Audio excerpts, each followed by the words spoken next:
सुने महादेवा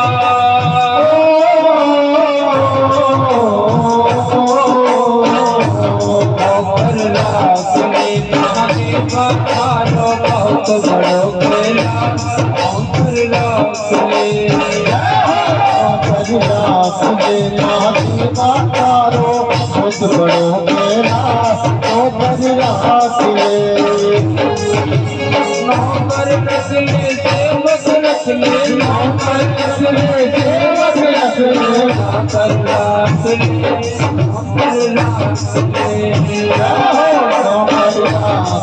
महादेवा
अर्ज हमारी बोले आया तारी बाबा तुमने अर्ज हमारी बोले शरण में आया तारी बाबा तुमने अर्ज हमारी बोले शरण में आया तारी बाबा तुमने अर्ज हमारी बोले शरण में आया तारी तेरी शरण में भी आया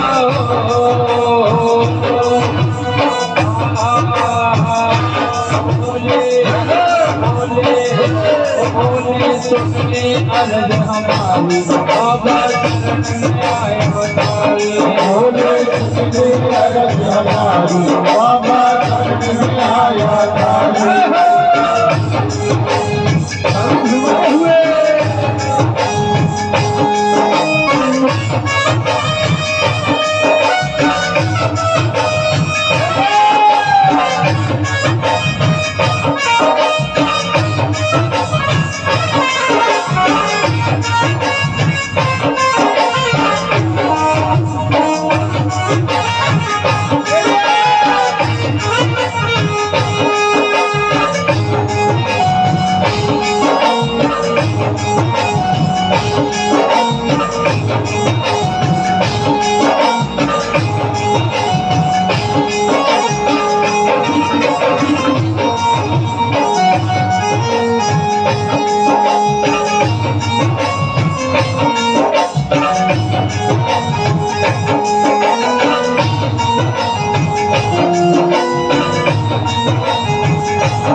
होली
होली 25 की है और मन आज ही थी। बोलिए शंकर भगवान की नमः पार्वती पते हारे हारे हारे महा। चलो तो अब चले, कथा पे बहुत हो गया।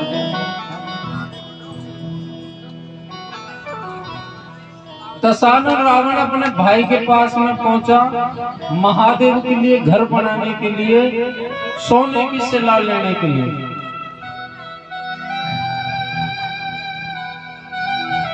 कुबेर भंडारी ने कह दिया, बोले मना करें तो करें भी कैसे, क्योंकि सब कुछ दिया हुआ महादेव का है, जितना चाहिए उतना ले जाओ, मेरा साधन भी ले जा सकते हो, पुष्पक विमान उसमें रख के। लेकिन हाँ भैया एक बात तो बताओ, आपने महल बनाने की अनुमति महादेव से ले ली या नहीं ली? बोले अनुमति तो नहीं ली।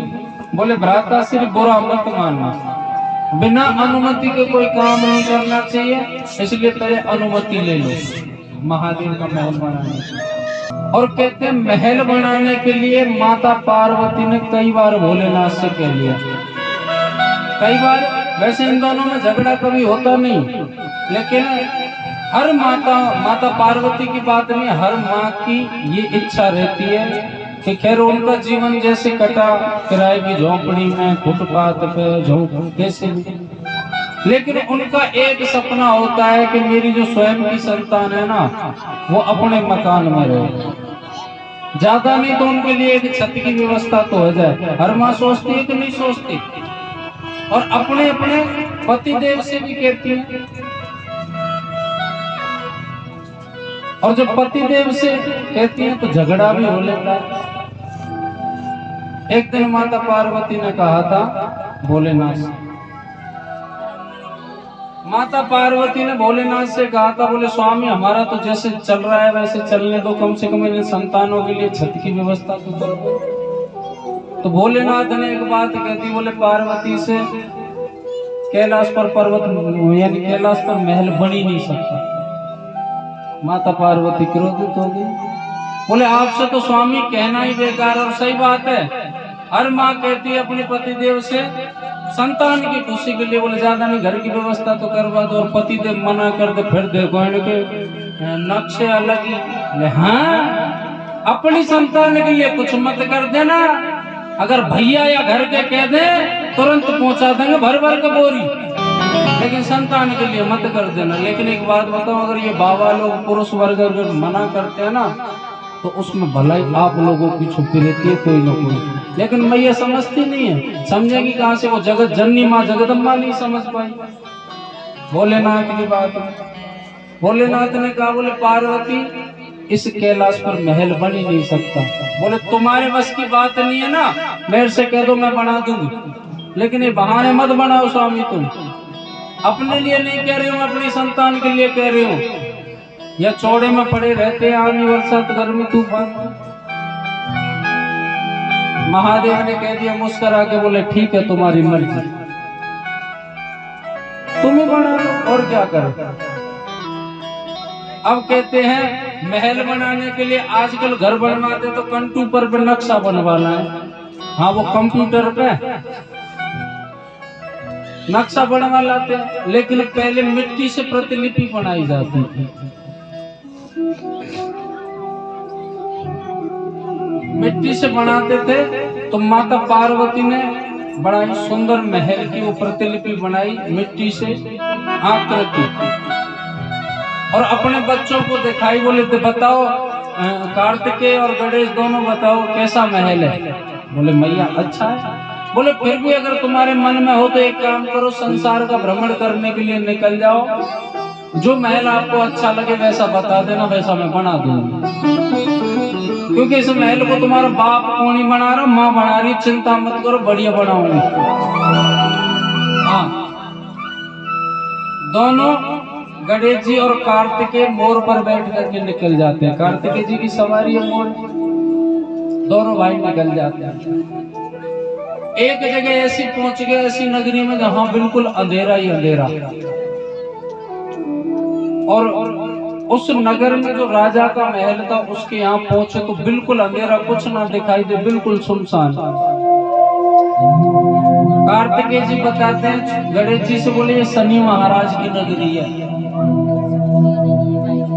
शनि महाराज जी से भेंट हुई, शनि महाराज से पूछा, बोले आप तो कुछ व्याकुल लगे थे, गणेश जी बात कर रहे हैं और आपके पास तो कोई नहीं है। शनि महाराज बोले कि अगर मेरी जरा सी भी या ढैया चले, 7.5 ही चले या दृष्टि पड़े तो लोग बाग भाग करके आते हैं मेरे पास में। और बिल्कुल सही बात है, जबकि शनि महाराज बिल्कुल भी कुपित नहीं होते, वो कर्मों के अनुसार फल देते हैं, कर्मों का दाता वही है, कर्मों का फल का दाता शनि महाराज। और जीवन में कहते हैं जो जन्म कुंडली होती है, अहम स्थान होता है शनि महाराज का, क्योंकि धन का दाता भी शनि ही है जीवन में। लेकिन क्या करते हैं कि जब कोई पंडित जी बता दे, बोले शनिचर चल रहा तो जब तो पीपा के पीपा जाके चढ़ाएंगे शनि महाराज को, और पता चले बोले अब कुछ नहीं है, शनि मंदिर की तरफ पैर भी करके नहीं बैठते।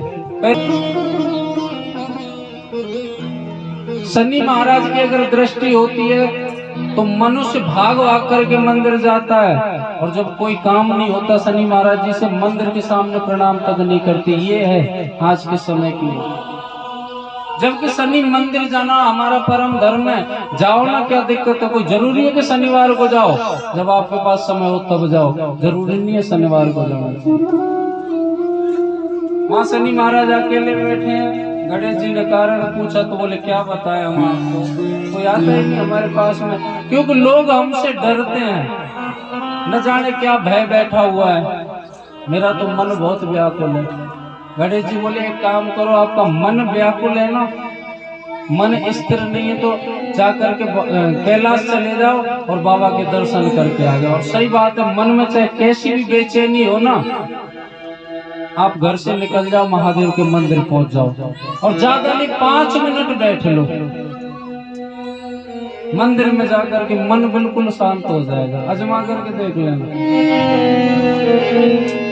बोले आप पिताजी के दर्शन करने के लिए कैलाश चले जाओ। शनि महाराज चले जाते हैं, और जैसे शनि महाराज कैलाश पर पहुंचे, नारद जी माता पार्वती के पास पहुंच गए। बोले मैया मैया मैया मैया मैया, वो शनि आ रहा है, सत्यानाश हो गया। बोले मतलब? बोले ये घर का, ये तुमने महल की प्रतिलिपि बना करके रखी है ना, शनि की दृष्टि पड़ गई तो ये जल करके राख हो जाएगा, फिर कभी महल ही नहीं बन पाएगा कैलाश पे। मैया बोली तो नारद क्या करें? नारद जी बोले कि छुपा दो इसको कहीं, और कैलाश पे ऐसी कोई जगह नहीं है जहाँ छुपा सके। माता पार्वती कह रही है ये तो बड़ा ही बुरा हुआ, इस दुष्ट को कैसे पता लग गया कि कैलाश पर महल बनने की तैयारी चल रही है। चाहे कुछ भी हो जाए, मैं इसको जला करके नष्ट कर दूंगी, लेकिन शनि की दृष्टि से नहीं जलने दूंगी इसको। कहते अपनी दृष्टि से उस महल की प्रतिलिपि को जला दिया माता पार्वती ने। शनि की से नहीं जलने दूंगी, मैं स्वयं जला दूंगी। अब तो शनि आए महादेव के पास में, महादेव से प्रणाम किया, दर्शन हुए। महादेव ने कहा, बोले कहो शनि देव जी कैसे अचानक? बोले आपके छोटे बेटे और बड़े बेटे कार्तिकेय जी से हमारी वार्तालाप हुई थी, मन व्याकुल था। जो गजानंद ने हमको कहा था, बोले आप वहां चले जाओ कैलाश बाबा के दर्शन करने के लिए, मन शांत हो जाएगा। और वही हुआ, मन मेरा बिल्कुल स्थिर हो गया। अब मैं बाबा आप आज्ञा दे तो चलो। माता पार्वती और नारद जी भी वहीं आ गए। नारद जी, माता पार्वती बोली तो क्या तुम दर्शन करने के लिए आए थे क्या? बोले हाँ बिल्कुल दर्शन करने के लिए आए थे। माता पार्वती तिरछी नजरों से देखती है नारद जी की ओर। बोले जब तिरछी नजर देखी तो नारद जी तो खिसक लिए। बोले मैया मुझे तो काम है नारायण नारायण। मैया कह रही है नाश मिटे ना, फालतू में महल की प्रतिलिपि जलवा दी। अब तो कहते हैं महल की तैयारी इधर माता करी रही थी, और उधर कार्तिकेय और गणेश दोनों पहुंच जाते हैं। कहाँ? उस जंगल में जहां पर दशानन बैठ करके प्रतिलिपि के सहारे और महादेव के पंचाक्षर मंत्र का जाप कर रहा है। बड़ा ही सुंदर उन्होंने वो बना रखा था नक्शा। गणेश जी वहां पर आए, वार्तालाप हुई। गणेश जी ने पूछा, बोले ये महल की तैयारी किसके लिए? बोली ये मेरे बाबा महादेव के लिए। मैं कैलाश पर ऐसा महल बनाना चाहता हूँ, अगर बाबा मुझे अनुमति दे दे तो। गणेश जी ने कहा, बोले बिल्कुल अनुमति है, जाइए बिल्कुल अनुमति है, जाइए। बाबा के पास में दशानन रावण पहुंचे, बाबा से अनुमति ली। बाबा तो जानते महल बन ही नहीं सकता, लेकिन फिर भी मैया की बात रखने के लिए महल बनाने की अनुमति मिली। नंदी को साथ छोड़ दिया बाबा ने। दशानन से कहा, बोले कोई भी काम की आवश्यकता पड़े नंदी का सहारा ले लेना, ठीक है। जो उचित जगह लगे कैलाश पर वहां आप महल बनाइए। अब दशानन कहता है, बोले कि यहाँ महल बनाना अच्छा रहेगा। वहां नंदी टोक देता है, बोले दशानन यहाँ नहीं, यहाँ तो आने जाने का रास्ता है, आप वहां महल बना रहे। जहाँ की नंदी कहता है वहां दशानन मना कर देता है, और जहाँ दशानन कहता है वहां नंदी मना कर देता है। दशानन की खोपड़ी चटक गई एकदम से। बोले ये जगह अच्छी रहेगी। नंदी बोले यहाँ नहीं, बोले तू ज्यादा उछल कूद मत करे। जब से देख रहा हूँ बंदर की तरह उछल कूद कर रहा है, शांति से बैठ जा, मुझे पता है कहाँ महल बनाना है कहाँ नहीं बनाना है। नंदी पर क्रोधित हो गया तो नंदी कौन से कम पड़े। नंदी को भी क्रोध आ गया, बोले बहुत ज्यादा बंदर बंदर कह रहा है, तू मुझे क्या बंदर नाम से संबोधित कर रहा है। मैं तुझे श्राप देता हूँ, एक दिन इस महल को बंदर ही जलाएगा। नारद जी ने देखा कि ये तो मामला गड़बड़ होने वाला है, तुरंत आए और दोनों का बीच बचाव किया। बड़ा सुंदर महल बनाया, विश्वकर्मा को बुला करके विश्वकर्मा का सहारा लिया दशानन रावण ने, और सोने का महल बना दिया कैलाश पर। बड़ा प्रसन्न हो रहा है कि देख मैंने भगवान के लिए, अपने भगवान के लिए महल बनाया। दशानन बोले बाबा महल का कार्य पूरा है, आप परिवार सहित विराजो। नारद जी बोले सुनो साहब, वैसे तो आप विद्वान हैं, आपके सामने हम तुच्छ भी नहीं है दशानन, लेकिन आपको पता होना चाहिए कि घर में जब प्रवेश किया जाता है तो गृह प्रवेश की प्रक्रिया होती है, जिसे कहते हैं वास्तु पूजन। घर आप कैसे भी नक्शे से बनाओ, कहीं ना कहीं वास्तु दोष रह ही जाता है। जब वास्तु दोष घर में होता है तो कहीं तो कोई बीमार पड़ रहा है, कोई सही हो रहा है, कहीं कहाँ कलेश, वो घर बरकत नहीं कर पाता। आज हम गृह प्रवेश करवाते हैं, नागल करवाते हैं ना, नागल, हाँ जयपुर की भाषा में कहते हैं नागल। गृह प्रवेश में वास्तु पूजा होती है, लेकिन आज के समय में पेट पूजा होती है, वास्तु पूजा नहीं होती।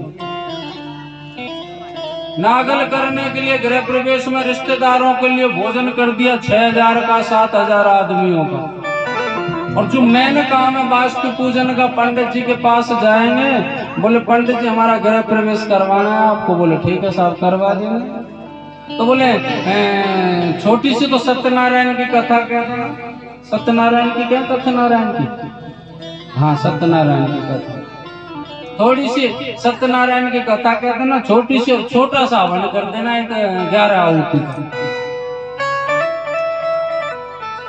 जिसका मेन काम है प्रथम उद्देश्य वास्तु पूजन, उसके लिए तो व्यक्ति कंजूसी कर रहा है, और जो जीवने का है उसके लिए कहते हैं इतना बड़ा आडंबर।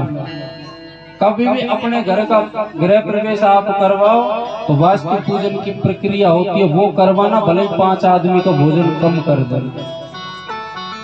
और पंडित जी को जाकर के आप मत बताना कि सत्यनारायण की कथा करनी है कि हवन करना है, वो जानते हैं गृह प्रवेश में क्या प्रक्रिया होती है। नहीं, आप जीवन भर नुकसान उठाओगे, उस घर में रहोगे। ये सत्य बात है। गृह प्रवेश की क्रिया के लिए नारद जी ने कहा, बोले गृह प्रवेश करवाओ, ठीक है। किससे करवाएं? आचार्य बुलाओ, पंडित जी तो बुलाओ गृह प्रवेश के लिए। नारद जी बोले बाबा से, बोले किसको बुलाएं बताओ। बाबा ने कहा कि देखो भैया, मेरी नजर में एक ही विद्वान है, उस जैसा विद्वान ना तो हुआ है और ना ही भविष्य में कभी होगा, वो है दशानन रावण। दशानन रावण से कहा, बोले आप गृह प्रवेश करवा। दशानन बोला, बोले बाबा कैसी बात करते हो, मैंने तो आपके लिए महल बनवाया और मैं ही गृह प्रवेश करवाऊं, अच्छा लगूंगा क्या? बाबा बोले एक बात बताओ, ये महल किसके लिए बनाया तुमने? बोला बाबा आपके लिए। इस महल का मालिक कौन है? बोले बाबा आप। तो बोले मालिक होने के नाते मैं आपसे कह रहा हूँ मेरे घर का गृह प्रवेश करवाओ, वास्तु पूजन। दशानन ने उसका पूजन करवाया रावण ने। अब बोले अब तो बाबा विराजो महल में। नारद जी बोले अभी गृह प्रवेश की प्रक्रिया पूरी नहीं हुई। बोले क्यों? कहते हैं पहले घड़ी पल के हिसाब से टाइम देखा जाता है। 1 घंटे में 2.5 घड़ी होती है, 24 मिनट की 1 घड़ी होती है। बोले 1 घड़ी में दक्षिणा दे करके ये ब्राह्मण देवता को संतुष्ट करना होता है। ब्राह्मण देवता को दक्षिणा देनी है। महादेव बोले बिल्कुल सही बात है, बताइए क्या दक्षिणा दें दशानन आपको। दशानन फिर बोले बाबा कैसी बात कर रहे हो, क्यों शर्मिंदा कर रहे हो, मैंने तो आपके लिए महल बनवाया और मैं ही गृह प्रवेश करवा रहा हूं और मैं ही दक्षिणा लेता हुआ अच्छा लगूंगा क्या। बाबा कह रहे नहीं, बोले दक्षिणा तो तुमको लेनी पड़ेगी। कहिए बताओ क्या दक्षिणा चाहिए। तो कहते दशानन ने अपनी बुद्धि लगा दी और बुद्धि से परमात्मा को पाया नहीं जाता, वो तो भाव से श्रद्धा से पाया जाता है। दशानन ने क्या सोचा, बोले महल बनाया बाबा के लिए, क्यों ना इस महल को ही मांग लूं और अपने घर के सामने दरवाजे के सामने इस महल को विराजमान कर दूंगा। जब चाहूंगा बाबा के दर्शन करूंगा, जब चाहूंगा बात करूंगा, जब चाहूंगा इनके पास बैठूंगा और जब चाहूंगा भोलेनाथ से आशीर्वाद लूंगा। यानी मैं भोलेनाथ, यानी मेरे भोलेनाथ और मैं भोलेनाथ का। ये बात तो सही है कि मैं भोलेनाथ का, लेकिन भोलेनाथ केवल अकेले के नहीं होते भैया, भोलेनाथ तो सबके होते हैं। हमारे बुजुर्ग कहते हैं साहब, एक कहावत आती है कि भोलेनाथ के 2 हाथ हैं। बोले एक हाथ तो बढ़िया पे, बढ़िया बैठे तो कथा में। अच्छा, हमारे बुजुर्ग कहते हैं बोले एक हाथ भोले बाबा का बढ़िया पे और दूसरा हाथ सब दुनिया पे। तो भोलेनाथ तो सब क्या, दशानन गलती कर बैठा कि भोलेनाथ केवल मेरे हैं। हाँ ये है कि मैं भोलेनाथ का हूं। दिमाग लगा दिया, बोले ठीक है बाबा, जब दक्षिणा देना चाह रहे हो तो दे दो। बोले बता क्या चाहिए। बोले इस महल को ही दे दो, ये महल को ही दक्षिणा में दे दो। माता पार्वती के हाथ में पूजा की थाली लगी हुई थी, कह रही नाश बेटे जब तुझे लेना ही था तो बनाया क्यों। और सही बात है, महादेव इशारे से कहते हैं कि देख पार्वती तुझसे मैंने मना किया था ना। और ये सही बात है, हर पति जो किसी काम के लिए मना करे और वो काम नहीं हो तो सांसारिक मैया भी कहती है, बोले चिंटू के पापा ने मना तो करी पर हमने किसी मानी नहीं। भोलेनाथ ने कहा महल बन ही नहीं सकता कैलाश पर, दशानन उस महल को ले गया। और ये सही बात है, माता पार्वती ने तो जीवन में कहते हैं अपने चरित्र को जितनी बार बदला, उसकी याद बने रहने के लिए भोलेनाथ ने उसके जो मुंड होते हैं ना अपनी माला में डाल लिए थे। अनगिनत, गिनती नहीं थी भोलेनाथ के पास। सबसे लास्ट में जब ये पार्वती चरित्र में आई ना, पार्वती बन करके पार्वती नाम से संबोधित हुई, आदिशक्ति तो थी। उसके बाद में इनका बिछड़ना नहीं हुआ, भोलेनाथ और माता पार्वती का। तो एक दिन माता पार्वती भोलेनाथ से कह ही रही थी, बोले प्रभु एक बात बताओ, मैंने अपने चरित्र में कई बार बदलाव किया और आपने मुझे संकेत भी खूब दिए, लेकिन मैं समझ नहीं पाती थी।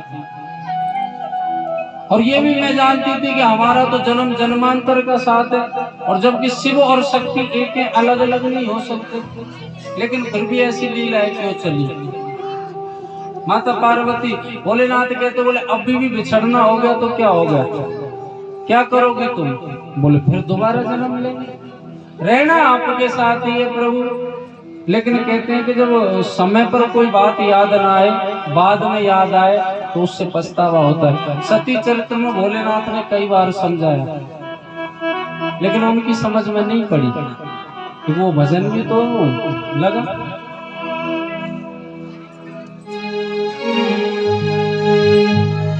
तुम अगर न मिलते शिव शंकर, हम लेते जन्म दोबारा, जन्म जन्म का साथ है हमारा।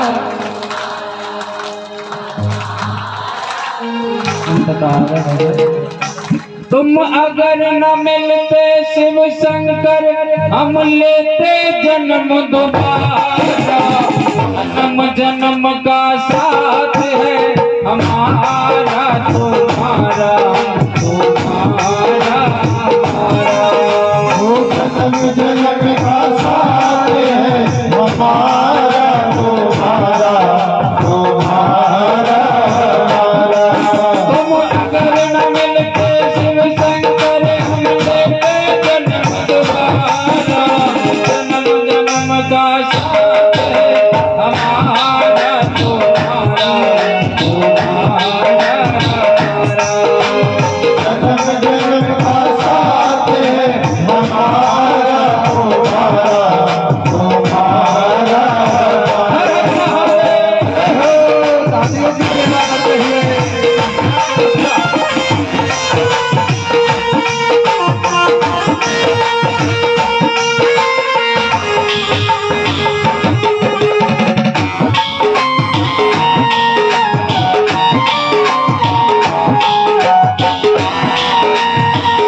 याद हमें तो अब भी पिछले जन्मों की कहानी, याद हमें तो अब भी पिछले जन्मों की कहानी है, याद हमें तो अब भी पिछले जन्मों की कहानी है, याद हमें तो अब भी पिछले जन्मों की कहानी।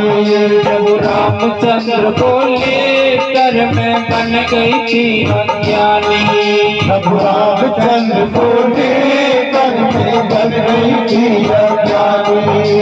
रूप बदल कर सीता बन गई, रूप बदल कर सीता बन गई, अपराध हमारा जन्म जन्म का साथ है, हमारा तुम्हारा जन्म का साथ है, हमारा तुम्हारा तुम्हारा हमारा। हर हर महादेव।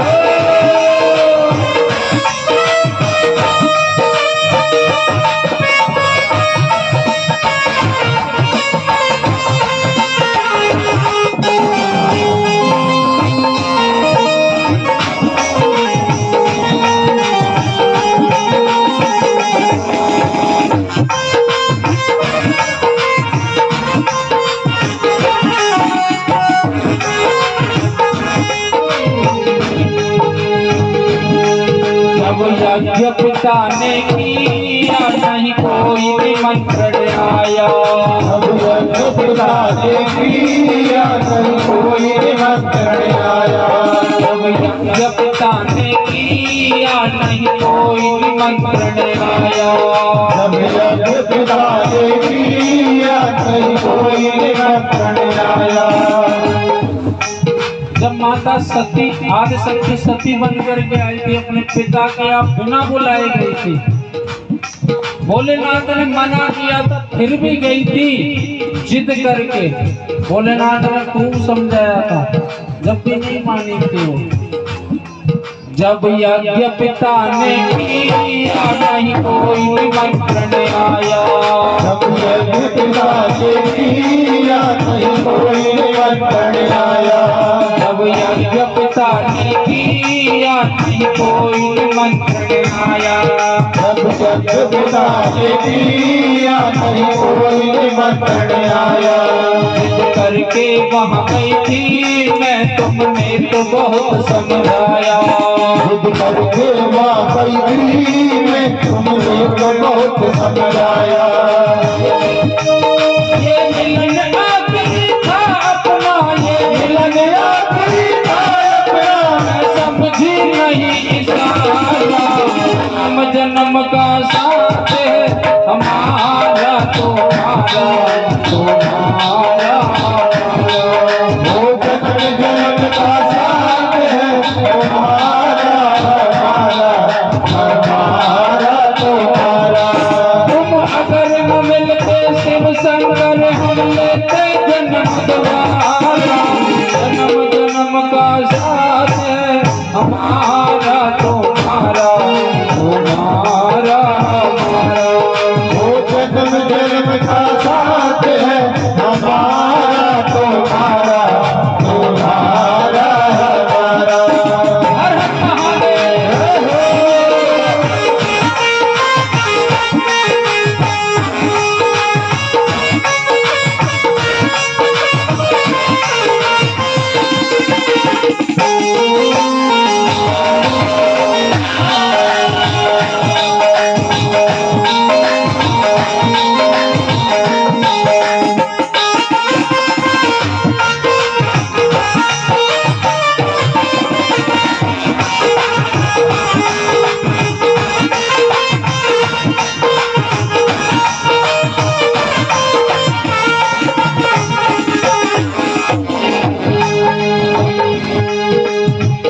माता पार्वती कह रही है आपने तो खूब समझाया और मना करने के बावजूद भी मैं गई लेकिन समझ नहीं पाई। लेकिन प्रभु उन बातों को मन में मत रखना, अब तो उस शरीर को भी मैंने त्याग दिया है, अब तो मैं हिमालय राज की बेटी बन करके आई हूँ, माता मेनका की बेटी बन करके आई हूँ। मैना हमरी महतारी हम गिर के घर जाए, हमारी महतारी हम गिर के कर जाए। मैना हमरी महतारी हम गिर के घर जाए। हमारी महतारी हम गिर के कर जाए। हमने जब होश संभाला तो नारद मुनि घर आए। हमने जब होश संभाला तो नारद मुनि घर आए। हमने जब होश संभाला तो नारद मुनि घर आए। हमने जब होश संभाला तो नारद मुनि घर आए। वो सब कुछ हमको बोल गए, वो सब कुछ हमको बोल गए। सोचा नहीं बिचारा जन्म का साथ है हमारा तुम्हारा तुम्हारा हमारा। वो जन्म जन्म का साथ है हमारा तुम्हारा तुम्हारा हमारा। भजन सबको अच्छा लग रहा है ना, तो ताली क्यों नहीं बजा रहा? हाँ, नाचने के तो नहीं हो रहा क्योंकि परेशान हो जाते हैं। हर हर महादेव।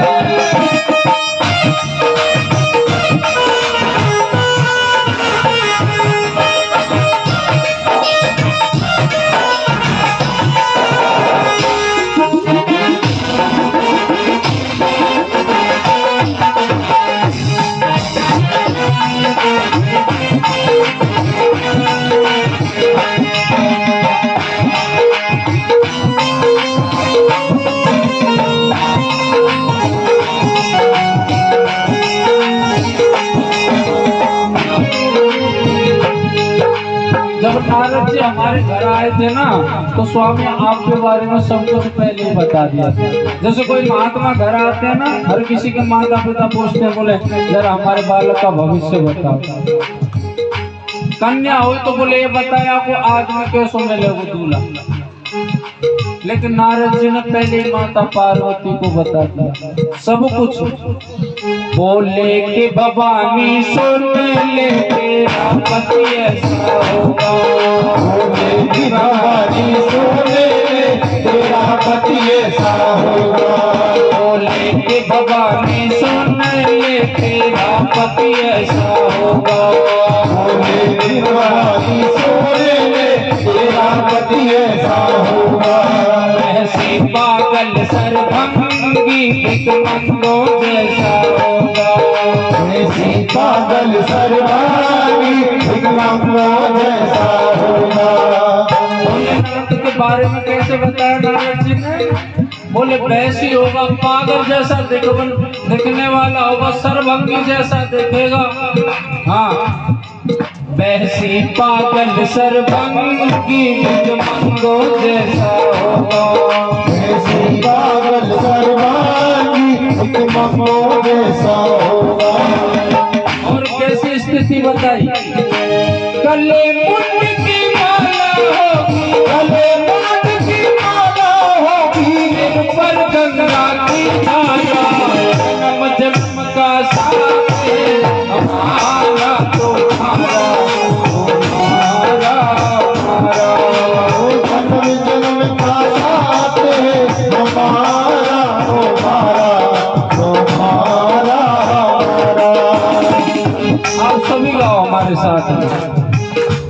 और उच्च स्वर में गाना, पीछे तक सबको भजन गाने को चूल को नोतो है, बाबाओं का भी। हाथ उठाओ सीधे सीधे। तुम अगर न मिलते शिव शंकर, हम लेते जन्म दोबारा। जन्म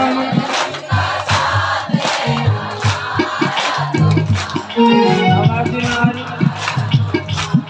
थोड़ी बढ़ सकेगा, 50 ग्राम बढ़ा लो आज से। ना पता ही नहीं। रुक जा।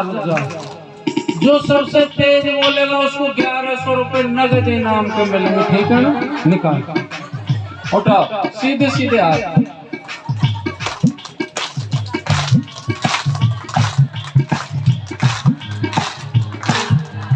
तुम अगर न मिलते शिव शंकर हम लेते जन्म दोबारा, जन्म जन्म का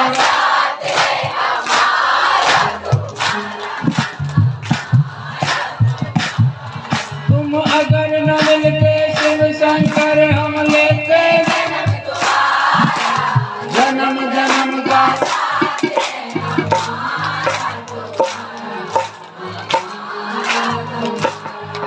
बाबा साहब हमने आज तक सुना था कि पैसे में ताकत होती, आज देख भी लिया। अगर हमको 1100 रुपये होते तो ऐसी कथा करते घूमते। भगवान का भजन गाने के लिए भी लालच लेके बैठे हैं, बिना लालच के गाओ। हाँ, और एक बात बताऊं, तुम्हारे जो पड़ोसन है ना वैसी के यहाँ पर तो बोल वही ना आवे, बुराई करती रहे। उठाओ सीधे सीधे हाथ, दिखा दो पड़ोसन को कैसे बोले। आवाज हृदय से निकलनी चाहिए तो सास बहू की लड़ाई हो। सीधे सीधे उठाओ, सीधे सीधे जलेबी की तरह जिनके स्वयं के। ऐसे मत बैठो जैसे आधार कार्ड बनवावे आई, पीछे तक उठाओ।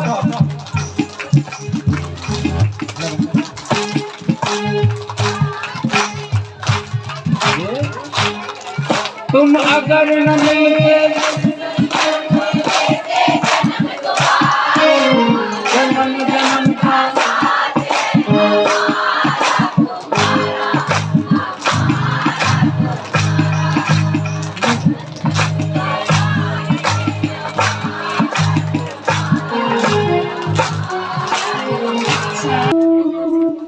ये जो कुबेर भंडारी था पूर्व जन्म में ये चोर था। काम्पिल्य नगरे आसीत यज्ञ दत्त को ब्राह्मणा, तस्य पुत्र गुण निधि नामो जीवनस्य कुमार गया। एक काम्पिल्य नगर में अभी तो बिछा एक बलराम और बना बलराम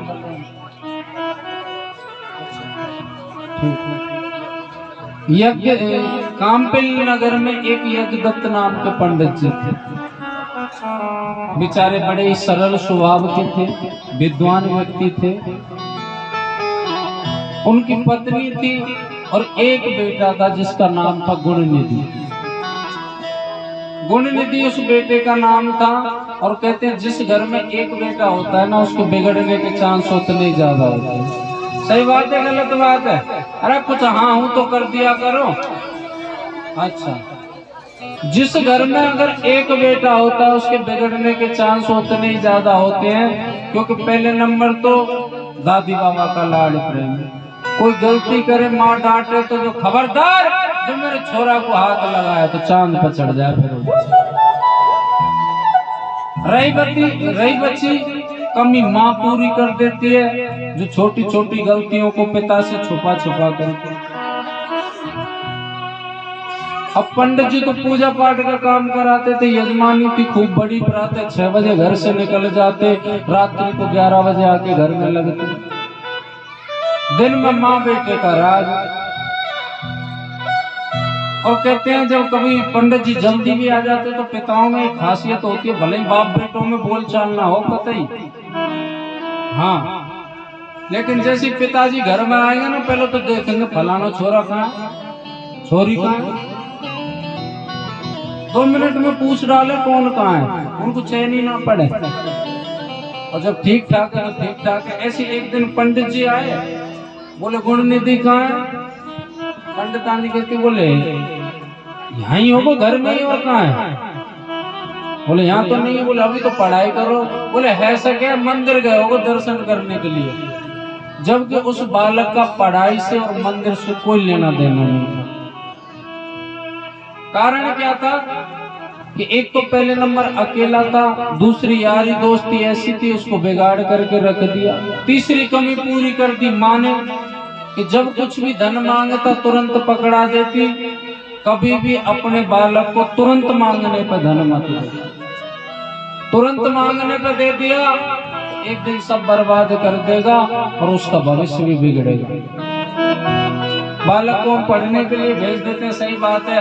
हर पिता चाहता है कि मैं जैसा मेरा समय निकला ऐसा मेरी संतान का ना निकले, अच्छा पढ़े लिखे और अच्छा भविष्य इसका बन जाए। पिता अपने आप को गिरवी रख करके बालक को सारी सुविधाएं देता है पढ़ने के लिए। कहीं और छोड़ो, जयपुर में देख लो, एक से एक गरीब का बालक आता है पढ़ने के लिए, पिता को फोन करता है, बोले पिताजी 10,000 रुपए की आवश्यकता थी। बोले क्यों? बोले फॉर्म भरना है। बाप कह रहा है ठीक है भैया, है तो नहीं लेकिन करके मैं व्यवस्था देता हूँ, तू फॉर्म भर भाई, तेरी नौकरी लग जाएगी, कल को आनंद पाएगा। और जबकि वास्तविकता कुछ और ही निकलती है। जिनके माता पिता पढ़े लिखे वो तो समझते हैं, जो पढ़े लिखे नहीं है ना ज्यादा, वो तो खुश होते हैं फॉर्म भरने के नाम से कि चल मेरा बेटा फॉर्म भर रहा है, चाहे वो कुछ का भी, तुरंत पैसे डालेंगे और संतान अय्यासी करती है उन पैसों से, वो पढ़ती नहीं। और जो पढ़ने वाला वास्तविक बालक होगा ना, वो कोशिश करेगा कि घर से कम वो धन ले, पढ़ने वाला जो बालक होगा।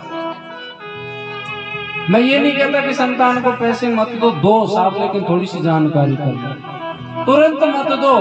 बालक बाहर पढ़ता है तो आप महीने में 2 बार मिलने चले जाओ उससे, उसको बिना बताए बता के मत जाना कि हम आ रहे हैं, बिना बताए चले जाओ, असलियत पता चल जाएगी पढ़ाई कर रहा है कि कुछ और कर रहा है अचानक से। अब गुण निधि के साथ में यही तो हुआ, धन मांगता माँ पकड़ा देती, और अनचाहा धन मिलेगा तो कुकर्म आएंगे, अब गुण आएंगे। उस पैसों को उड़ाने के लिए मदिरापान करने लगा, जुआ खेलने लगा, वैश्या गमन करने लगा, और भी आदतें। पिता के आने से पहले आ जाता और पिता के निकलने के बाद वो निकल जाता। एक दिन क्या हुआ कि गुण निधि दोपहर के समय में आया घर, माँ घर में थी नहीं। तो एक दिन गुण निधि के पिताजी ने एक अंगूठी ला करके दी थी अपनी पत्नी को, यानी गुण निधि की माँ को। बोले देवी ये किसी यजमान ने दी और ये महत्वपूर्ण अंगूठी है, ऐसी अंगूठी बाजार में दूसरी नहीं, इसको संभाल करके रखना, जरूरत पड़ेगी जब मैं ले लूंगा, ठीक है। अम्मा घर में थी नहीं उस दिन, वो अंगूठी गुण निधि के हाथ लगी, उसे ले गया और जुए में हार गया। और हार के आया शाम को, और माँ से आके कहता है, बोले माँ तुम तो दिन में थी नहीं, मैं आया था, वो पिताजी की जो अंगूठी थी ना एक, वो अंगूठी मैं ले गया और जुए में हार गया, पिताजी कुछ कहे तो संभाल लेना।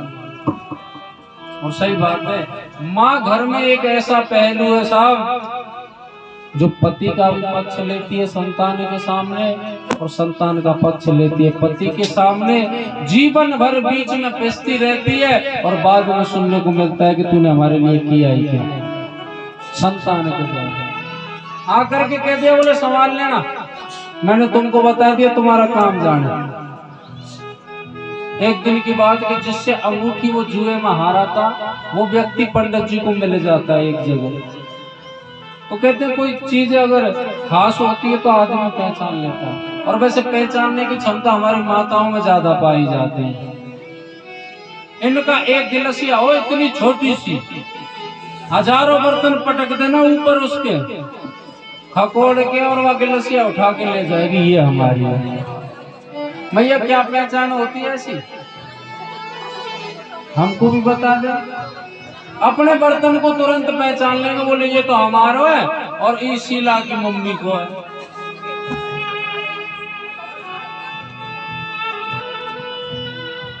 पंडित जी ने जैसे उस व्यक्ति की हाथ में वो अंगूठी देखी, तुरंत पहचान गए। वो व्यक्ति जानता था कि ये गुण निधि के पिताजी हैं, लेकिन पंडित जी नहीं जानते। जैसे आज चौथा दिन हो गया आपकी कॉलोनी में कथा को, बहुत से भक्तों को पता होगा कि व्यास जी का नाम है रमाकांत, लेकिन मुझे 2 एकाधी मैया के नाम पता है, चलते फिरते। अब पंडित जी प्रतिष्ठित थे, उनको नाम पता था। उस व्यक्ति को बोले ये गुण निधि के पिताजी हैं, लेकिन पंडित जी उसको नहीं जानते। पंडित जी पहुंचे, बोले भैया ये एक बात बताइए, अंगूठी आपके पास कहां से आई? बोले पंडित जी अंगूठी तो मेरी है। बोले क्यों झूठ बोले, सही सही क्यों नहीं कहता कि तूने इस अंगूठी को चुराया? ये अंगूठी मेरी है। वो व्यक्ति बोला पंडित जी थी तुम्हारी अंगूठी, लेकिन अब मेरी है, क्योंकि इस अंगूठी को तुम्हारा बेटा गुण निधि जुए मारेगा मुझसे।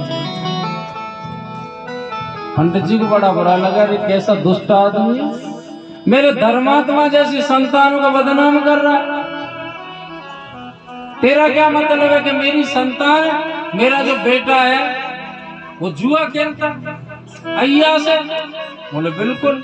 बोले क्यों बदनाम करता, तेरी नियत आ गई है ना अंगूठी पे तो ले ले, लेकिन संतान को बदनाम मत करे। मेरा बेटा कोई जुआरी शराबी नहीं है, मेरा बेटा धर्मात्मा, उसको अपनी पढ़ाई से फुर्सत नहीं है, और कभी अगर समय मिलता है तो वो केवल मंदिर जाता है दर्शन करने। जबकि उस बालक का मंदिर से कोई लेना देना ही नहीं था साहब। वो तो साफ कहता था कि भगवान होते ही नहीं, पिताजी ने पोप लीला बना रखी है कमाने खाने की। फर्क इतना था कि पिता के सामने वो बोलता नहीं था, डरता था पिता से। पंडित जी को बड़ा बुरा लगा। आप शब्द कह दिए, बोले रखनी है तो रख ले, लेकिन बदनाम मत करे मेरे बेटे। वो व्यक्ति बोला पंडित जी आपको गलत फहमी हुई है, वो कोई धर्मात्मा नहीं है, जुआरी शराबी है। वो किसी पाठशाला में नहीं जाता, स्कूल नहीं जाता, उसका स्कूल है तो केवल दारू का अड्डा, जुएबाजी का अड्डा। आप यकीन नहीं तो देख लो जाकर के, वहां मिलेगा। स्थिति ये हुई साहब के पंडित जी जा पूजा पाठ कराने के लिए रहे थे, वापस आ गए। घर आए अचानक से दोपहरी में, पंडितानी जी एकदम बोले आज पूजा पाठ कराने नहीं गए, आप अचानक से लौट के आगे। बोले मुझे कुछ काम याद आ गया, वो मैंने तुमको एक अंगूठी दी थी ना, मैंने बताया था किसी खास यजमान की अमूल्य अंगूठी है, वो मुझे दे दो, आज मैं उधर ही जा रहा हूँ, अंगूठी से काम।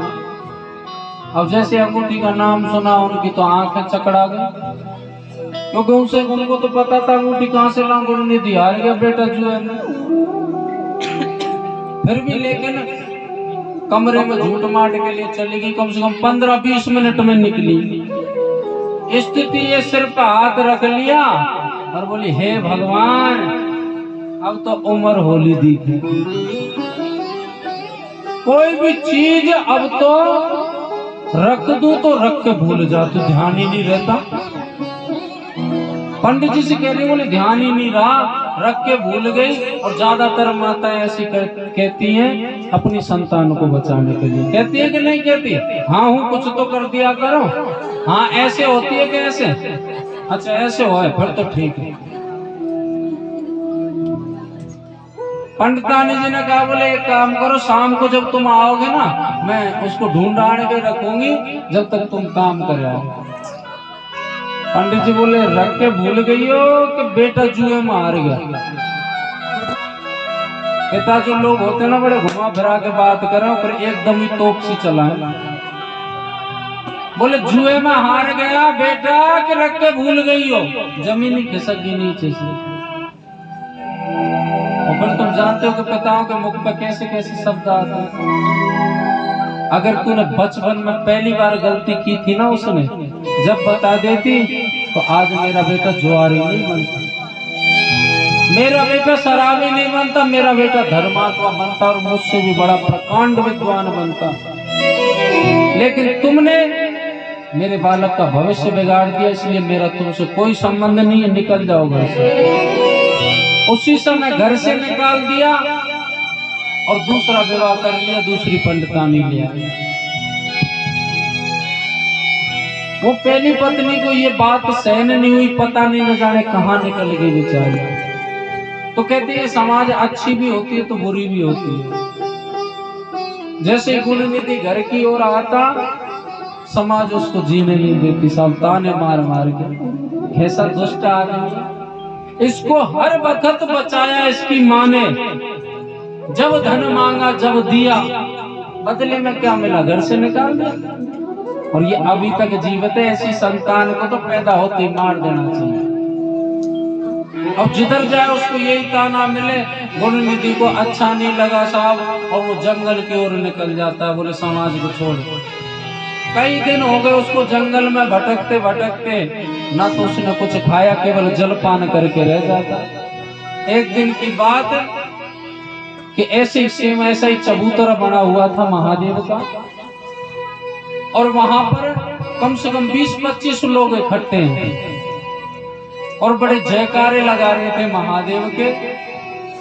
उसने देखा कि हो सकता है यहाँ कोई मंदिर है, पेट में भूख भी लगी है, लोग शायद पूजा कर रहे हैं। पूजा करने के बाद हमारे सनातन संस्कृति में रीति है प्रसाद वितरण का, प्रसाद बांटना, प्रसाद बट रहा हो, इसमें पूजा कर रहे हैं तो ये प्रसाद भी बांटेंगे, चलो 2-4 बार ले लूंगा तो पेट में थोड़ा सा वजन पड़ेगा। गुणनिधि ऐसा सोच के चला गया और बिल्कुल सन्मुख बैठ गया जहां से महादेव का दर्शन हो रहा था, बिल्कुल। और वहां बैठ गया साहब, और उसके मन में क्या विचार है, कब बाबा को भोग लगाएगा, कब बाबा को भोग लगाएंगे और कब प्रसाद बटेगा, ये उसकी रटन चल रही थी मन में। वो जल चढ़ा रहे हैं, जबकि वो सारे व्यक्ति एक ही परिवार के थे। उस दिन था शिवरात्रि का दिन, अभिषेक कर रहे थे बाबा का, जल चढ़ा रहे तो दर्शन कर रहा है, साफ साफ टकटकी लगा करके देख रहा है, लेकिन मन में रटन है कि कब बाबा को भोग लगेगा, कब प्रसाद बटेगा। कहते हैं जो उन्होंने क्रिया की उसके सबके दर्शन करता रहा और सांझ हो गई उनको पूजा पाठ करते करते, बेचारा वहीं बैठे। उनमें से एक बड़ा बूढ़ा बोले एक काम करो भैया, थोड़ा सा विश्राम कर लो, जब तक 12 बज जाएंगे रात के, फिर बाबा की आरती करेंगे और अपना अपना व्रत खोल लेंगे। ऐसे कहते हैं ना, शिवरात्रि हुई, जन्माष्टमी हुई, कुछ ऐसे व्रत हैं जिनके रात्रि को 12 बजे पारायण किए जाते हैं। कहते हैं व्रत में केवल एक ही बार भोजन करना चाहिए, चाहे आप भोजन अन्न का कर लो, चाहे सागार करते हो तो सागार कर लो। आजकल कैसे व्रत किए जाते हैं, आई बताएं तुमको, व्रत में फलाहार लिया जाता है ना, फलाहार, लेकिन आजकल क्या लेता, फुल आहार, फलाहार नहीं, फुल आहार। आजकल जो नई जनरेशन की बेटियां हैं, इनके घर ज्यादा बिगड़ रहे हैं, पता है क्यों? क्योंकि ससुराल में जाकर के लोकाचार की जो रीतियां होती हैं उनको निभा नहीं पाती, उससे उनका तालमेल बैठ नहीं पाता। पहले जब बेटियां होती थी ना, कुछ 10 साल पहले की बात कर रहा हूं मैं, पहले कोई सा भी व्रत आता है तो माँ अपनी बेटी को जरूर कराती थी, तू व्रत कर। आज की माँ क्या कहती है, बोले तो व्रत करके काय करना, तू तो पढ़ाई कर, कल को तेरी नौकरी लग जाएगी, तेरे तो नौकर काम करेंगे, तो काय मतलब है? नौकरी की बात तो ऐसे करें मैया, जैसे जब ब्याह करेंगी छोरी का तो दहेज में पकड़ा देंगे, नौकरी ले जा। कभी भी अपनी बेटी से मत कहो कल को तेरी नौकरी लग जाएगी, तुझे कोई काम नहीं करना, आनंद में रहेगी, ये समझ लो उसका घर बिगाड़ने का काम चल रहा है। नौकरी हर किसी की नहीं लग सकती। और एक और बात साहब, शादी से पहले हर छोरी तो आईपीएस की तैयारी करे, आईएएस यूपीएससी की, और बाद में पता चलेगा 12वीं में सब 3 बार फेल हुई है। तो पहले दिक्कत नहीं आती थी, ये जो व्रत इत्यादि होते हैं ना, लोकाचार की रीतियां होती है जो ससुराल में निभानी पड़ती है साहब, समाज के हिसाब से। लेकिन मैया कहती है, बोले तेरे को क्या मतलब है, ना तो उसे चौका चूल्हे का काम सिखाती है, अरे तो रोटी थोड़ी ना ठोकनी है, नौकर करेंगे नौकरी लग जाएगी तेरी। दिक्कत आती है सबसे ज्यादा। ज्ञानचंद कहते हैं, बोले भगवान कभी नहीं कहते कि मेरे लिए भूखे मरो, व्रत करने की कभी नहीं कहते भगवान कि तुम मेरे लिए भूखे मरो। किसी को भूखा रखने से क्या महादेव प्रसन्न होगा? और वह ज्ञानचंद से पूछो, तू कभी भूखा रहा, व्रत किया? इस बात को वही लोग कहते हैं जो 8 बजे ही उनको चाहिए एक बेला है, जिनसे भूखा नहीं रह जाता। ये बात बिल्कुल सही है कि कभी भी कोई शास्त्र नहीं कहता कि भगवान ये कहते हो कि मेरे लिए भूखा मर, भूखा रहे। लेकिन इतना मैं कह सकता हूं कि एक दिन अगर कोई भूखा रह गया तो भूखा तो नहीं मरेगा। मैं तो ये कहता हूं कि महीने में 2 बार भूखा रहना चाहिए, क्योंकि आजकल का खान पीन ऐसा है, अंदर गंदगी जमा हो जाती है। हमारे अंदर की कुछ मशीनें ऐसी हैं कि जिनको भक्षण करने के लिए कुछ चाहिए, जब गंदगी रह जाती है तो वो गंदगी सब साफ हो जाती है, एक दिन भूखे रह जाएंगे। अब बेटियों का क्या होता है, विवाह कर देते हैं, ससुराल में लोकाचार की रीति नहीं निभा पाती। करवा चौथ का व्रत आया, बोले मैं ना माने इनको। पड़ोसन दो मुंह मोड़े, अरे कैसी लुगाई आई है ये तो, करम भोर फलाने की बहू ऐसी। कहते हैं अगर माँ कहेगी तो बेटे से कहेगी, बोले थारी बींदड़ी यूं और थारी बींदड़ी यूं। बहू कहेगी, बोले थारी माँ यूं और थारी माँ यूं। कहते हैं जो व्यक्ति होता है ना, संसार की हर ताकत से लड़ सकता है वो, लेकिन माँ और पत्नी के बीच का जो झगड़ा है ना, उसे निचोड़ करके रख देता है, किसी के लायक नहीं छोड़ता। ससुराल में व्रत नहीं करती है, दिक्कत आती है। घर की हकीकत बता रहा हूँ, कहाँ कोई ज्यादा ही होती तो एक बार ऐसे शिवरात्रि आई, प्रातः ही पत्नी कहती है पति देव को जगा के, जी सुनते हो, रे सुन लो। बोले सो बात है, खोपड़ी मत खराब कर। अरे मैं तो ये कह रही थी आज मेरा व्रत है, और उसने कभी जन्म में कर्म में कभी व्रत नहीं किया, और व्रत के पीछे खूब लड़ाई होती घर में। बोले तू खोपड़ी खराब मत कर, सो बात है। और 2 सेकंड के बाद में एकदम खड़ा हो गया वो छुटके, बोले काहे कहते हैं ना, बोले आज हमारा व्रत है। अरे भगवान, तेरे भाग खुल जाए भाई, कर ले, कम से कम काहे कोई तो निवरेगी, कर ले। बोले हाँ वो व्रत तो मैं कर लूंगी, ये बता बाजार जाओगे? बोले बता चला जाऊंगा, काहे काम है? बोले 2 किलो कलाकंद ले आइए, आज हमारा व्रत है ना। हाँ ठीक है ले आऊंगा। और बोले 2 किलो सेब ले आइए। चल ठीक है ले आऊंगा, तू तो व्रत कर। और सुनो ध्यान मत भूल जाना, आज हमारा व्रत है। बोले बिल्कुल नहीं भूलूंगा, चिंता मत कर। बोले वो चूटू कूटू का 8 और लेंगे, बाकी पकौड़ी बड़ी स्वादिष्ट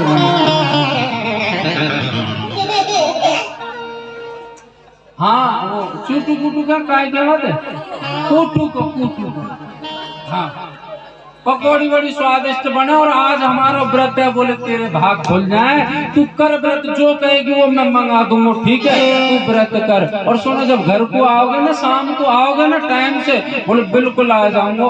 बोले तो 2 किलो सफेद रसगुल्ला आ गया। जिस दिन साहब व्रत होता है ना, एक व्यक्ति का आज महंगाई के समय में शायद मुश्किल से 100 से 125 रुपए का खर्चा आता होगा, है ना, 100 से 125 रुपए। लेकिन जिस दिन व्रत नहीं होता 100 से 125 रुपए का होगा, और जिस दिन व्रत होता है पति देव की जेब से पूछो पूरी ढीली करके फेंक देगा।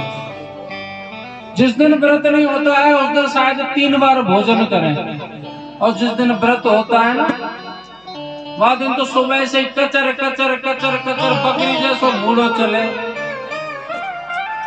और सोते सोते शाम को भी जब सुनो जी आज हमारा व्रत तो कैसी रही भाड़ की। व्रत में केवल एक बार मुख चलाया जाता है, आपकी क्षमता नहीं एक बार भोजन कर लो, जरूरी है सागार करो, लेकिन बार बार मुख मत चलाओ। उस दिन वो लोग कहते हैं वहां पर, बोले के रात को 12 बजे पारायण कर लेंगे आरती करके।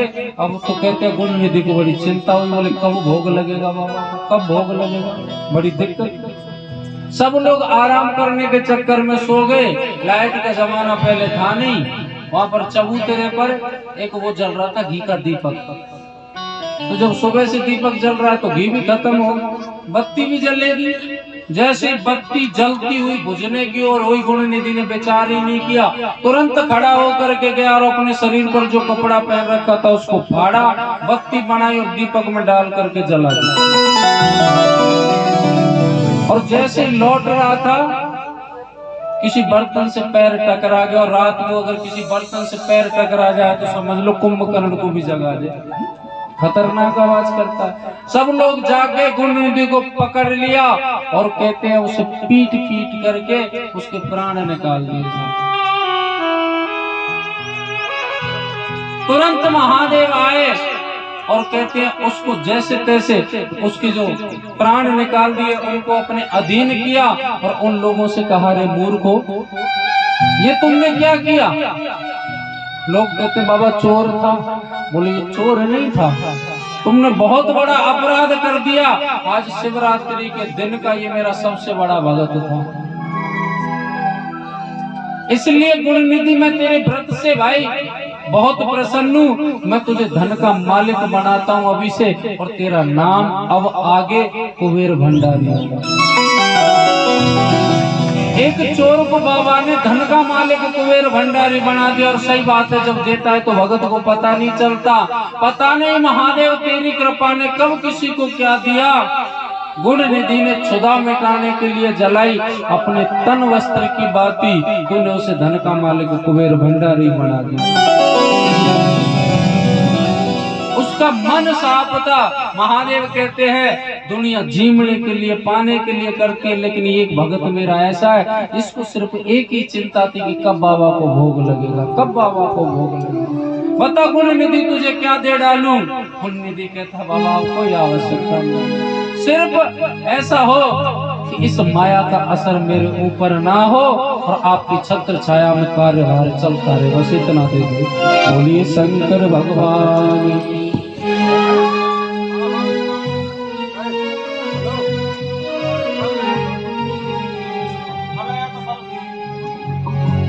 बोलिए शंकर भगवान की जय हो। श्री शिव महापुराण की जय हो। बाबा ने एक चोर को धन का मालिक कुबेर भंडारी बना दिया। सूत जी महाराज कहते हैं कि सोनकादि ऋषियों जब जब नारायण अवतार लेकर के इस धरा पर आते हैं तो उनके दर्शन करने के लिए शंकर जी जरूर जाते हैं। तो नारायण अवतार लेकर के आए जेल में, वसुदेव जी ने पहुंचाया गोकुल नगरी में, और जिसके यहाँ वो पहुंचे वो कृष्ण नाम से प्रसिद्ध हुए। शिव महापुराण के अनुसार ही कथा लेकर के चलेंगे। जिसके यहाँ ये कृष्ण नाम से प्रसिद्ध हुए, उनकी जब उम्र हो गई थी, जब संतान सुख मिला था, संतान की प्राप्ति हुई थी, तो उन्होंने जन्मदिन भी ऐसा भव्य मनाया था साहब कि उस जन्म उत्सव में सब कुछ भूल गए थे। जो कंस नाम का राक्षस था, रोज राक्षसों को भेष बदल बदल करके भेजता, लेकिन राक्षस जाते लौट के ना आते। एक राक्षसी पहुंच गई साहब, 7 दिन का बालक था जिसका नाम था पूतना, है ना, सुनी तो है ही है। एक पूतना नाम की राक्षसी पहुंच गई घूंघट मार कर, जबकि घूंघट प्रथा हमारे सनातन धर्म की नहीं है। बड़ी बात समझने की है, मर्यादा स्थापित करने वाला है ग्रंथ है हमारा रामचरितमानस। उसमें कहीं भी नहीं लिखा कि जानकी जी ने दशरथ जी से घूंघट किया हो या किसी से भी किया हो। घूंघट की प्रथा नहीं, मैं इसके विरोध में लिए, लेकिन चलो अच्छी बात है, मैया करती है घूंघट, लेकिन कहते हैं शर्म घूंघट की नहीं होती, आंखों की होती है। माना कि तुमने एक हाथ का तो घूंघट कर रखा है, ससुर जी ने कोई क्रोध में बात कह दी, एक हाथ के घूंघट में प्रवचन दे रही है, आजा भज मारे तेरे मुंह पे हांडी फोड़। नहीं तो ऐसे घूंघट का क्या मतलब पड़ा? कोई मतलब निकलता है क्या? भले ही घूंघट मत करो, लेकिन मर्यादा रखो। जो मर्यादा होती वो काम कर जाएगी, ये घूंघट काम नहीं करेगा। पूतना गई घूंघट मार के, भगवान ने उसका भी उद्धार कर दिया। अब तो कहते हैं ब्रज में मीटिंग हुई, बोले बाहर का कोई व्यक्ति आए आना बंद कर दो। ब्रज यानी गोकुल नगर में लॉकडाउन लगा दिया, बाहर का व्यक्ति कोई नहीं आ सकता। अब बाबा की समाधि खुली भोलेनाथ की, दर्शन करने के लिए नंदी से बोले चल भगवान आए दर्शन करने के लिए। मैया ने टोक दिया, बोले मत जाओ। क्यों? बोले लॉकडाउन लग गया, कोई नहीं जाएगा बाहर का। बोले हमको तो दर्शन करने, कोई उपाय बता। जब मैया ने बताया, बोले नंदी को छोड़ जाओ या आइटमों को रख दो उतार के। भोलेनाथ के बड़े विचित्र विचित्र आइटम, कोई गले में पड़ो है, कोई कहीं चिपक रहा है, कोई कहीं चिपक रहा है, ऐसे ऐसे आइटम है भोलेनाथ के पास। बोले आइटमों को खोल के रख जाओ। भोलेनाथ ने कहा बोले इनको तो चलने दे, नंदी को रख ले। वेश बना के जोगी का माता पार्वती के दरवाजे पे, वो माता यशोदा के दरवाजे पे शंख बजा दिया। मैया यशोदा ने लाला को उस समय जगा, उस समय सुलाया नहीं था। तो हमारी मैयाओं की खासियत है कि जब कोई बालक सो रहा हो ना घर में, छोटो सो कर भी घोषित कर देती है, वो कोई भी आवाज नहीं निकाल सकता। मैया यशोदा दौड़ के आए, बोलो बाबा आप बंद कर, दोबारा मत बचा दीजिए। लाला जगत तो दायरी के तो और तेरे संग दोनों ने फोड़। ब्रज में ऐसी बोले मैया, भरतपुर के जब ऐसे कितने लोग हैं यहाँ पे? अरे खूब ही है लाला, फिर तो ठीक है। अच्छा तू भी है ना, तू तो बैर को है। कभी भी मैया की अगर गाली सुननी है ना तो ब्रज क्षेत्र में जाओ, कितनी प्यारी प्यारी देख, कानन में से खून निकालना। मैया बोली बोले यही खड़ा रहे तो और तेरे संग के फोड़ दूंगी, 2 मिनट बजा मत दीजिए यार। भिक्षा का थाल सजा के लाई, बोले ले। बाबा बोले मैया हमको भिक्षा तो चाहिए, लेकिन तुमको कैसे पता? बोले तेरे जैसे बाबा दिन में 360 आना है, खड़ो रहे आई। बोले मैया ये भिक्षा ना चाहिए हमको। बोले तो बोले लाला के दर्शन करने। अब तो मैया को पारो चढ़ गए। ये बताओ पूछो तुम्हारे मेरे लाला ने कहा बिगाड़ो है? रोज भेष बदल बदल के आजा, दायरे का असली रूप में आवे तो 2 कर दूं तो मैं ते। भोलेनाथ मुखमंडल की ओर देखते रह गए यशोदा रानी। बोले मैंने मैया दर्शन की कहा है और तुम तो एकदम ही भड़क रही हो। बोले मैं सही कह रही हूँ, रोज भेष बदल बदल के आ जाए, मेरे लाला को खा के कौन को खाओगे तुम? जब भोलेनाथ कहते मैया ऐसी कोई बात नहीं है, हम तो केवल दर्शन के लिए आए हैं। और कहते माता यशोदा को भोलेनाथ मनाने की कोशिश करते हैं, लेकिन मैया नहीं मानती है। तो आइए भजन के माध्यम से भोलेनाथ को मैया को मनाएंगे। जिनका नाचने का मन करे, और ये तो वैसे भजन बूढ़ी बूढ़ी मैया के लायक है, सब नाचेंगे है ना, हैं? मेरी तो समझ में ही ना आ रहा। हो युग युग जी बैरिया सोदा मैया। ये भजन तो सबने सुना, ये हमारा भजन नहीं है, कृष्ण ठाकुर जी का। तो जिनका नाचने का मन करे अपने स्थान पर ही खड़े होकर नाचे, है ना? ये तो आगे पढ़ के भजन है पूरा। युग युग जी बैरिया सोदा मैया,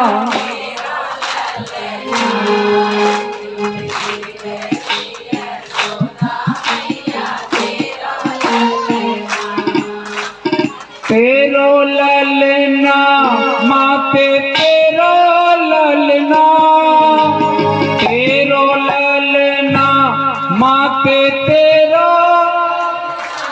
युग युग की बैरिया सोदा मैया, तेरो ललना। युग युग की बैरिया सोदा मैया, तेरो ललना। तेरो ललना यशोदा, तेरो ललना, तेरो ललना यशोदा, तेरो ललना। तेरो ललना।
कब होई यशोदा मैया कहकर बोले। धन्य घड़ी कब होई यशोदा मैया कहकर बोले। धन्य घड़ी कब होई यशोदा मैया कहकर बोले। धन्य घड़ी कब होई यशोदा मैया कहकर बोले। ऊपर बांध दो चरणन में, ऊपर बांध दो चरणन में, घुटमल डोले बोले बाबा दियो बनिया डोलना। यशोदा मैया तेरो ललना। तेरो ललना दिली तेरो ललना। तेरो ललना रमैया तेरो ललना।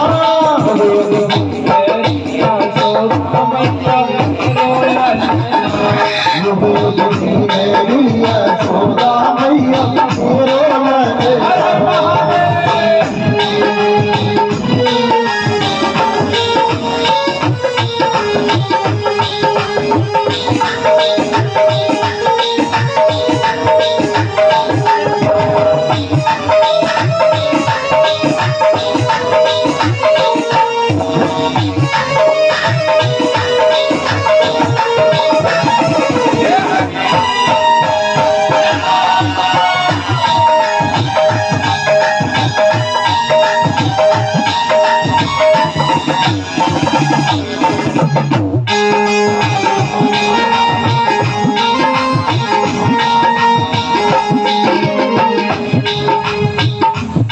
वैसे एक बात बताऊं, यहाँ के भगतन को कन्हैया के जन्मदिन की खुशी में 2-3 मैया को है।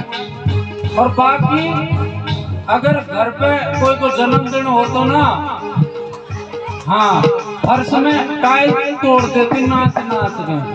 नाच रहे तो शर्माने नो का, अगर हम नाचे और पल्ले फटी, हाँ पड़ोसन काहे कहेगी।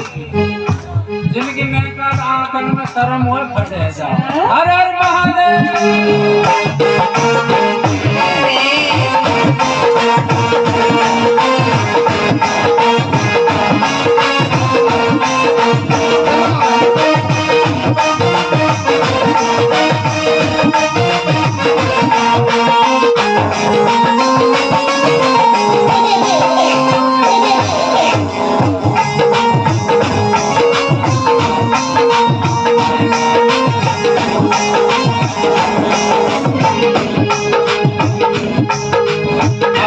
के लाज बचल कन्हैया। लाज बचल कन्हैया। लाज बचल कन्हैया। मेरे कोई नाय संग मोहे काले नाय संग मेरे।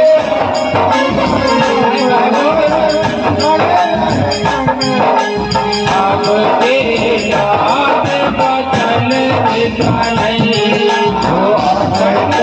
लाज बचल कन्हैया। अब के लाज बचल कन्हैया। मेरे कोई नाय संग मोहे काले नाय संग मेरे कन्हैया।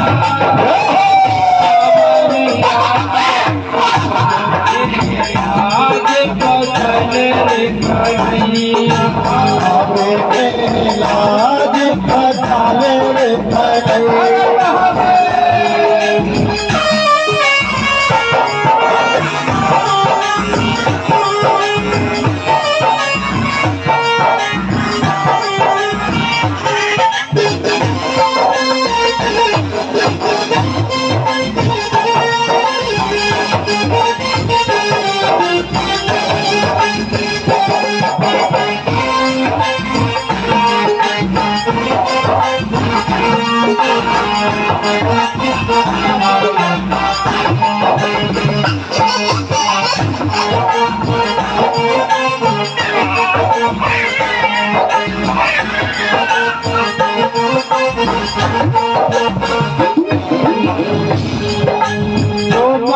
सोले जा बाबा भोजन साग दो मांगे सोने जा बाबा भोजन साथ जुटाओ मांगे सोने जा बाबा भोजन साथ जुटाओ मांगे सोने जा बाबा भोजन साथ जुटाओ मेरा देश पे नगर पे तो मेरे देश नगर पे लग नहीं दिखाऊं मैं रोज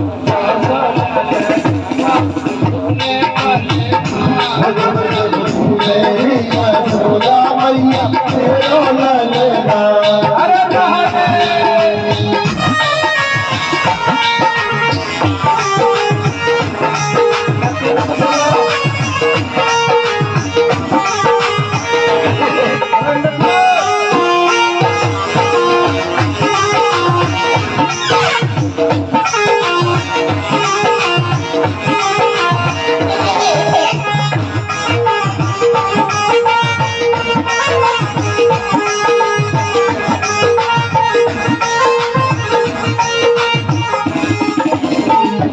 माया काल बने जाके घर भगतन को इतकारी माया काल करे जाके कर भगतन को उतारी माया काल बने जाके घर भगतन को इतकारी माया काल करे जाके कर भगतन को उतारी हमारे लाल को मरम न जाने मिलान को मन में न जाने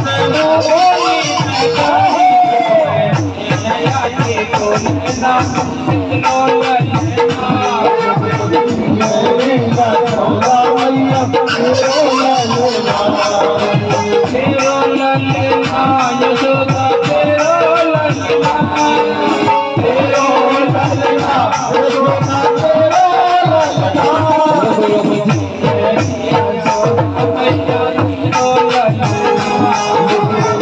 मेरी यशोदा मैया तेरो ललना मेरी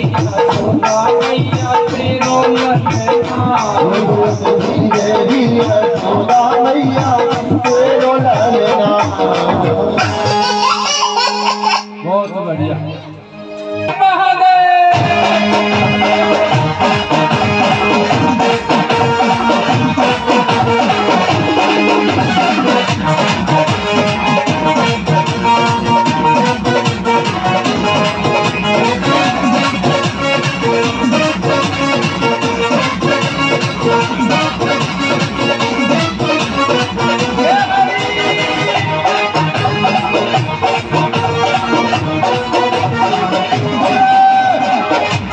रवि कुमारों से मंडप सजाया है रवि कुमारों से मंडप सजाया है फिल्मा में भाई के केक बनाया है फिल्मा में भाई के केक बनाया है इसको कंठी गया हम बोलेंगे हैप्पी बर्थडे टू यू बोलेंगे हैप्पी बर्थडे टू यू बोलेंगे हैप्पी बर्थडे टू यू बोलेंगे हैप्पी बर्थडे टू यू एक बरस पूरा हुआ इंतजार का आया है जन्मदिन मदन पुजार का आया है जन्मदिन मदन पुजार का आया है जन्मदिन मदन पुजार का एक बरस पूरा हुआ इंतजार का आया है जन्मदिन मदन पुजार का आया है जन्मदिन मदन पुजार का ओ भादव की अष्टमी है महान का बना हुआ है पूरा निर्जनार का किसी कुत्ते में राहु राहु राहु राहु बोलेंगे हैप्पी बर्थडे टू यू बोलेंगे happy birthday to you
Oh,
बोलिए नंद के चोरों की जय हो। नमः पार्वती पते हरे हरे हरे शंभो। ह्रीं रत्नेश्वर्यै नमः। ध्यानार्थे सर्वोपचारार्थे गन्धापूर्वाणि समर्पयामि। हरिः ॐ मा चन्द्रमा मनसो जातचक्षुः सूर्योऽजायतः श्रोत्राद्वायश्च प्राणस्य मुखादग्निरजायत।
जगत में सबसे बड़ी नशा, जगत में सबसे बड़ी नशा, जगत में सबसे बड़ी नशा, जगत में सबसे बड़ी नशा।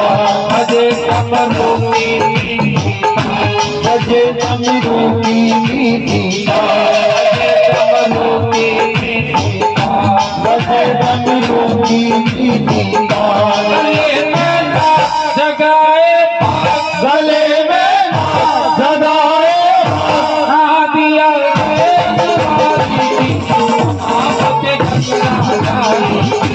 भारती श्री पुरारी ओ महापति गंगाधारी।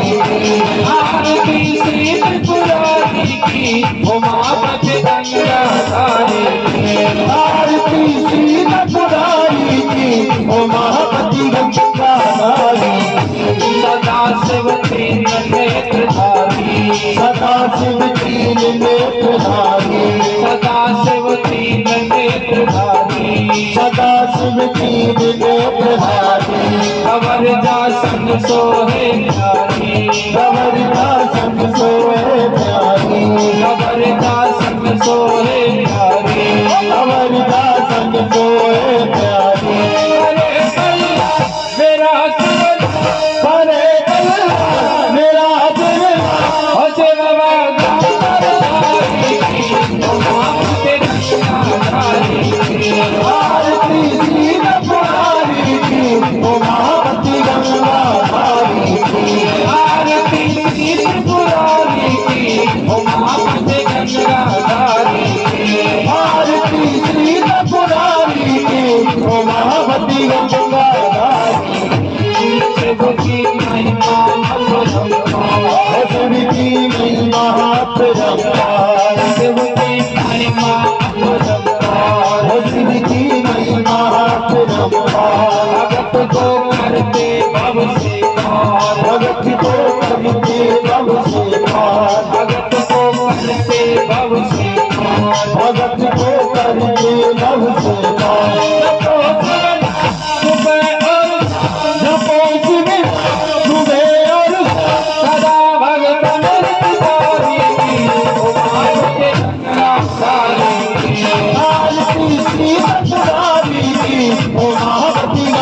महारानी आरती श्री पुरानी की उमावती गंगारानी आरती श्री पुरानी की उमावती गंगारानी बोल गौरव करुणा पधारन संसार सारम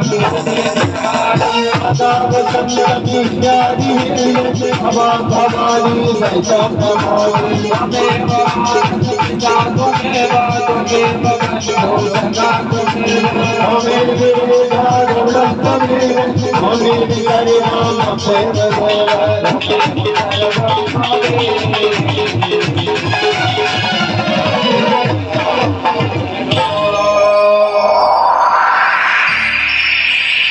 ओम आराटकं समर्पयामि जलेन्द्रं देवौ शान्तिरन्तरिक्षं शान्तिः पृथिवी शान्तिरापः शान्तिरोगतः शान्तिः वनस्पतयः शान्तिस्वेद समा शान्तिरेधे